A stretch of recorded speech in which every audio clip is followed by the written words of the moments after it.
Hello, alors aujourd'hui nous allons parler du hoquet de bébé. Déjà, je voulais vous faire une genre de petite définition du hoquet de bébé. Donc qu'est-ce que c'est? C'est un réflexe respiratoire qui provoque des contractions des muscles. Donc c'est involontaire bien sûr. Donc qui provoque une contraction involontaire des muscles respiratoires. Pardon, je m'en souvenais plus très bien. Donc sachez que ce n'est pas douloureux.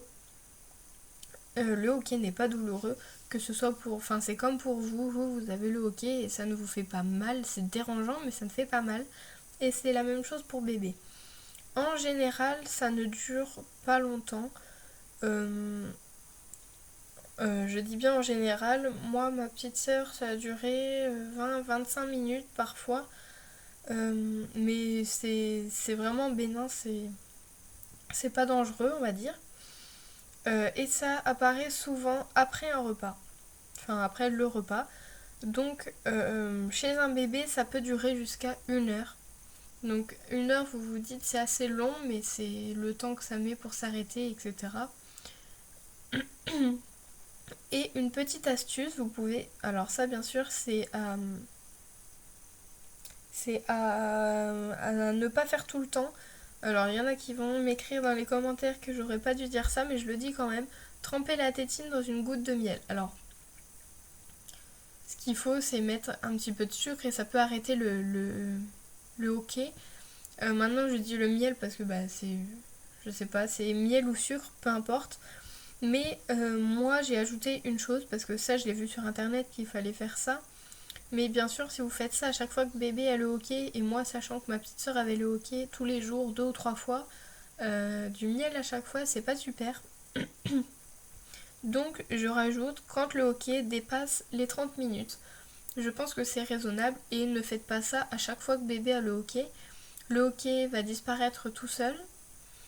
Maintenant, si vraiment ça dure trop longtemps, n'hésitez pas à mettre un tout petit peu de miel, mais vraiment, c'est pas tremper la tétine dedans. C'est vraiment un tout petit peu.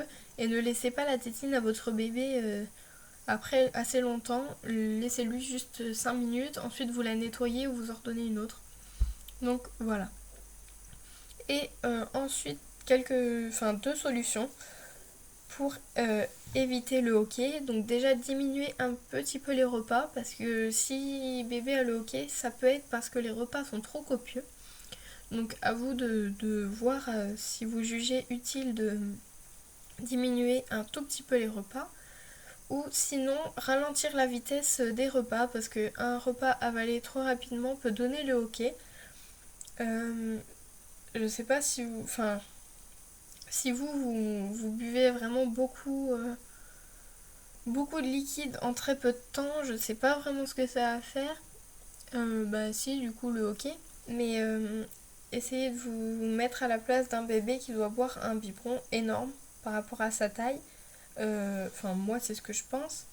Donc essayez de diminuer pourquoi pas la vitesse du repas. Donc au lieu qui dure, enfin au lieu que bébé avale son repas en 10 minutes, essayez de lui faire avaler en 15-18 minutes, quelque chose comme ça. Et tout simplement en faisant une pause au milieu du biberon ou à un tiers du biberon, en le faisant faire un row, et puis recommencer après ou parler un peu avec votre bébé, et ensuite lui redonner le biberon, ça peut faire digérer un petit peu et ensuite donner la fin du biberon. Donc c'est voilà, donc je vous ai tout dit sur ce que je savais du hockey et comment le stopper.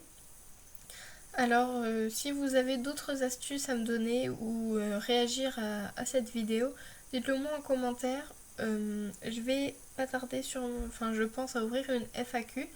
Donc c'est le moment de poser les questions que vous avez à me poser. Donc je vous fais de gros bisous et je vous dis à très bientôt.